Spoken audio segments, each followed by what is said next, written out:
28 años ya pasa cuando ya tira con el antes alcalde Cesar Climaco del noviembre 14, año 1984. Este día, diferentes sectores aquí en la ciudad ella participa con diferentes actividades y prepara el gobierno local para conmemorar el muerte del difunto Climaco. A las 8 del aga, cuando ella ofrece misa allí en la iglesia de Santa María y después un motorcade ella conducí para el conducta de se llama Wreath Laying allí na camino de Governor Alvarez donde ya tira con el alcalde, el desconocido persona.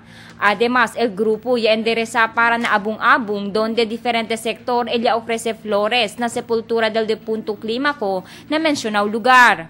Durante el corto programa, alegre el anak del difunto Climaco, Cesar Climaco hijo, y rindi gracias con el público quien ya participa con la actividad en antes aga. Thank you for coming here. Yo si Dr. Cesar Climaco Jr.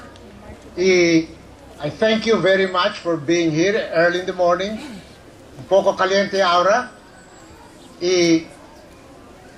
What comes to mind today, what happened 28 years ago, success in life is how many people go to your funeral. And I'm not so sure how many people went to Cesar Climaco's funeral. It may have been in the hundreds of thousands. So that is success in life. Como parte de la actividad, ya tiene también el concurso de poster making, donde el tema relata una vida y success story del difunto alcalde Climaco. Christine Carsada Taula, Dateline, Zamboanga.